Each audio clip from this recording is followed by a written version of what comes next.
حضرت ابو ہریرہ رضی اللہ تعالیٰ عنہ سے مروی ہے کہ حضور صلی اللہ علیہ وسلم نے فرمایا اپنے گھروں کو قبریں نہ بنا دو، بے شک شیطان اس گھر سے دور بھاگتا ہے جس میں سورۃ بقرہ کی تلاوت کی جاتی ہے، یعنی وہاں آنا نہیں چاہتا جہاں سورۃ بقرہ پڑھی جاتی ہے۔ حضرت ابی بن کعب رضی اللہ تعالیٰ عنہ سے مروی ہے، فرماتے ہیں کہ حضور صلی اللہ علیہ وسلم نے فرمایا اے ابو منذر، کیا تمہیں معلوم ہے کہ تیرے پاس قرآن حکیم کی جو آیات ہیں ان میں سے عظیم ترین آیت کون سی ہے؟ میں نے عرض کیا اللہ لا الہ الا هو الحی القیوم، یعنی آیت الکرسی۔ آپ نے میرے سینے پر ہاتھ مارا اور فرمایا اے ابو المنذر، تمہیں علم مبارک ہو، یعنی تم جاننے والے لوگوں میں سے ہو۔ حضرت ابو ہریرہ رضی اللہ تعالیٰ عنہ سے مروی ہے، فرمایا حضور صلی اللہ علیہ وسلم نے مجھے زکوٰۃ رمضان یعنی صدقہ فطر کی حفاظت پر مقرر فرمایا۔ کوئی آنے والا میرے پاس آیا اور وہ کھانے سے کچھ اٹھانے لگا تو میں نے اس کو پکڑ لیا اور کہا میں تجھے حضور صلی اللہ علیہ وسلم کی خدمت میں پیش کروں گا۔ اس نے کہا میں ضرورت مند آدمی ہوں، مجھ پر اہل و عیال کا بوجھ ہے، میں بڑا محتاج ہوں، تو میں نے اسے چھوڑ دیا۔ صبح ہوئی تو حضور صلی اللہ علیہ وسلم نے فرمایا اے ابو ہریرہ، آج رات تمہارے قیدی نے کیا کیا، یعنی وحی کے ذریعے آپ کو بھی خبر دے دی گئی۔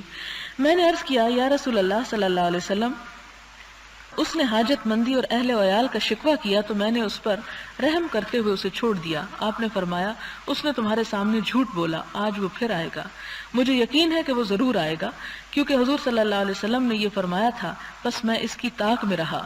وہ آیا اور کھانا اٹھانے لگا تو میں نے کہا میں ضرور تجھے حضور کی خدمت میں پیش کروں گا۔ اس نے کہا مجھے چھوڑ دو، میں محتاج اور عیال دار ہوں، پھر نہیں آؤں گا، بس میں نے اس پر رحم کرتے ہوئے اس کو چھوڑ دیا۔ صبح ہوئی تو حضور صلی اللہ علیہ وسلم نے مجھ سے فرمایا اے ابو ہریرہ، گزشتہ رات تمہارے قیدی نے کیا کیا؟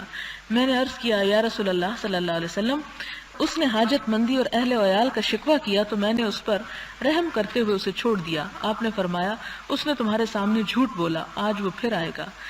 میں تیسری مرتبہ اس کی طاق میں رہا، وہ آیا اور کھانا اٹھانے لگا تو میں نے اس کو پکڑ لیا اور کہا میں ضرور تجھے رسول اللہ صلی اللہ علیہ وسلم کی خدمت میں پیش کروں گا۔ یہ آخری اور تیسری بار ہے، تو کہتا ہے کہ پھر نہیں آئے گا لیکن تو پھر آ جاتا ہے۔ اس نے کہا مجھے چھوڑ دے، میں تجھے چند کلمات سکھاتا ہوں جن سے اللہ تعالیٰ تجھے نفع پہنچائے گا۔ میں نے کہا وہ کلمات کیا ہیں؟ اس نے کہا جب تو سونے کے لیے بستر پر جائے تو آیت الکرسی پڑھ لیا کر، اس طرح اللہ تعالیٰ کی طرف سے ایک محافظ مسلسل تیرے ساتھ رہے گا اور صبح تک شیطان تیرے پاس نہیں آئے گا۔ میں نے اس کو چھوڑ دیا۔ صبح ہوئی تو حضور صلی اللہ علیہ وسلم نے مجھ سے فرمایا گزشتہ رات تیرے قیدی نے کیا کیا؟ میں نے عرض کیا یا رسول اللہ صلی اللہ علیہ وسلم، اس نے مجھ سے کہا کہ مجھے وہ چند کلمات سکھا دے گا جن سے اللہ تعالیٰ مجھے فائدہ پہنچائے گا، تو میں نے اس کو چھوڑ دیا۔ فرمایا وہ کلمات کیا ہیں؟ میں نے عرض کیا اس نے مجھ سے کہا جب تو بستر پر جائے تو اول سے آخر تک آیت الکرسی پڑھ لیا کر، یعنی اللہ لا الہ الا هو الحی القیوم۔ اس نے مجھ سے کہا اللہ تعالیٰ کی طرف سے ایک محافظ مسلسل تیرے ساتھ رہے گا اور صبح تک شیطان تیرے پاس نہیں آئے گا۔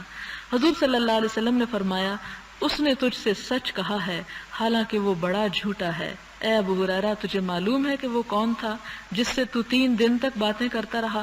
میں نے عرض کیا نہیں۔ فرمایا وہ شیطان تھا۔